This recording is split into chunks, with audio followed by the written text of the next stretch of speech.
बॉलीवुड में कभी कभी कहानी फिल्म से भी ज्यादा रोचक हो जाती है। रणवीर सिंह अभी धुरंधर और धुरंधर द रिवेंज की जबरदस्त सफलता का जश्न ही मना रहे थे कि अचानक उनके सिर पर डॉन 3 की बिजली गिर पड़ी।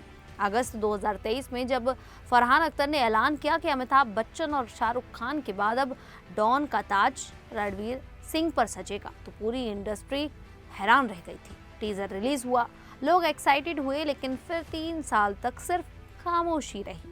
न शूटिंग शुरू हुई, न फाइनल स्क्रिप्ट आई, न रिलीज डेट। और फिर 25 मई 2026 को बम फटा। Federation of western India cine employees यानी कि FWICE ने रणवीर सिंह पर नॉन कोऑपरेशन का बैन लगा दिया। मतलब अब इंडस्ट्री के हजारों technician, director, cameraman, lightman Ranveer के साथ काम नहीं करेंगे। अब आप लोग सोच रहे होंगे कि आखिर ये सब कुछ क्यों हुआ। तो आपको बता दें कि फरहान अख्तर और रितेश सिधवानी की एक्सेल एंटरटेनमेंट ने रणवीर को 10 करोड़ रुपए का साइनिंग अमाउंट देकर डॉन 3 के लिए साइन किया था। शुरू में कियारा आडवाणी हीरोइन थी, लेकिन प्रेगनेंसी की वजह से उन्होंने इसे छोड़ दिया। फिर कृति सेनन की चर्चा चली। 2025 में शूटिंग शुरू होनी थी, लेकिन रणवीर ने शूटिंग से महज 3 हफ्ते पहले फिल्म छोड़ दी। निर्माताओं का कहना है कि उन्होंने प्री प्रोडक्शन में विदेशी लोकेशंस, 200 से ज्यादा क्रू की होटल ट्रैवल और दूसरे खर्चों में 45 करोड़ रुपए झोंक दिए, जो सब बर्बाद हो गए। फरहान ने पहले प्रोड्यूसर्स गिल्ड में इसकी शिकायत की, फिर FWIC पहुंच गई।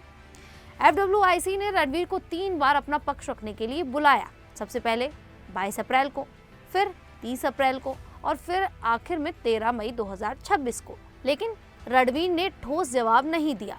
उन्होंने कहा कि ये कॉन्ट्रैक्ट का मामला है, FWIC इसका सही मंच नहीं है। इसके बाद 25 मई 2026 को FWIC के अध्यक्ष VN तिवारी ने रणवीर सिंह के खिलाफ नॉन कोऑपरेशन डायरेक्टिव जारी कर दी और उन पर भारी बैन लगा दिया।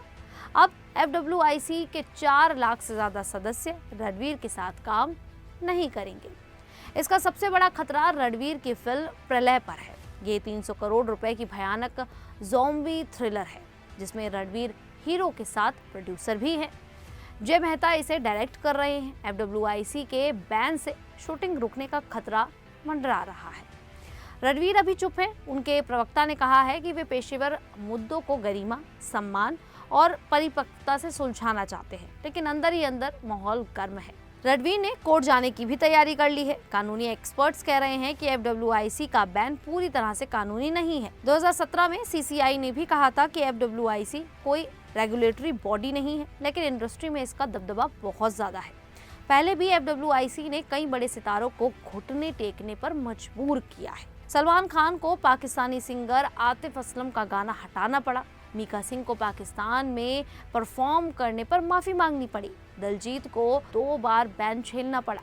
फिरोज नाडियाडवाला को 8 साल पुराना बकाया चुकाना पड़ा। ऐसे में रणवीर का मामला भी काफी ज्यादा गंभीर है। लेकिन अब सवाल खड़ा होता है कि आखिर रणवीर ने फिल्म क्यों छोड़ी। तो इसके 3 बड़े कारण सामने आए हैं। पहला, स्क्रिप्ट पर घमासान। सालों बीत गए, लेकिन फाइनल स्क्रिप्ट तैयार ही नहीं हुई। कहानी उलझी रही। रणवीर इस देरी से नाराज थे। दूसरा, क्रिएटिव क्लैश।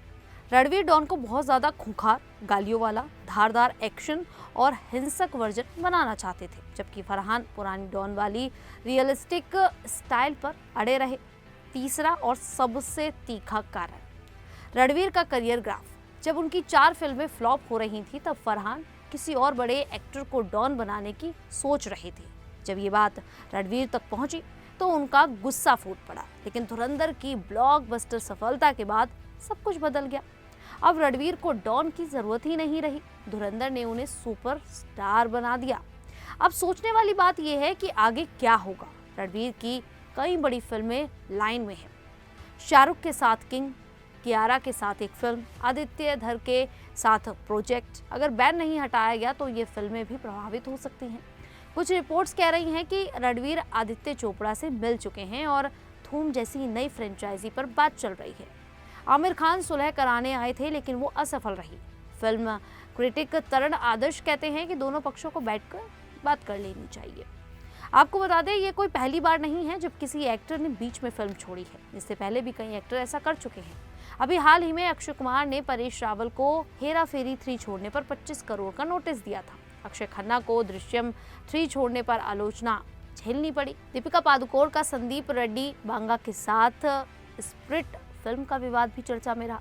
2018 में प्रियंका चोपड़ा ने फिल्म भारत छोड़ दी थी, जिस पर सलमान खान काफी नाराज हुए थे। रणवीर सिंह का मामला भी कुछ इसी तरह का है, लेकिन FWIC का असहयोग निर्देश इसे ज्यादा गंभीर बना रहा है। खैर, रणवीर सिंह इस पूरे विवाद के बीच सदगुरु से मिलने भी पहुंच गए। उन्होंने गुरु से पूछा, जीवन का उद्देश्य क्या है? सदगुरु ने जवाब दिया कि जीवन का कोई उद्देश्य नहीं, ये एक बड़ी घटना है। रणवीर हंस पड़े, शायद इस वक्त उन्हें इसी शांति की जरूरत है। कुल मिलाकर कल तक जो रणवीर सिंह मुश्किल दौर में थे, आज धुरंधर की सफलता के बाद उनका जोश हाई लेवल पर है। फरहान की तरफ से 45 करोड़ का नुकसान का दावा है।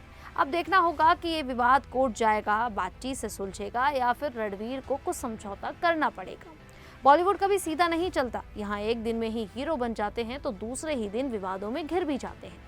रणवीर सिंह का ये दौर काफी रोचक है। क्या वे डॉन 3 में वापस आएंगे? क्या प्रलय फिल्म बिना रुकावट पूरी हो पाएगी? क्योंकि इंडस्ट्री इस जवाब का इंतजार कर रही है। खैर, आप सभी को क्या लगता है कि आगे इस मामले पर क्या होगा? रणवीर सिंह क्या फैसला लेंगे? आप हमें कमेंट करके अपनी राय जरूर दें। अभी के लिए इतना ही, फिर हाजिर होंगे ऐसे ही बॉलीवुड से जुड़ी बड़ी खबरों के साथ। तब तक के लिए देखते रहिए द न्यूज़ 15।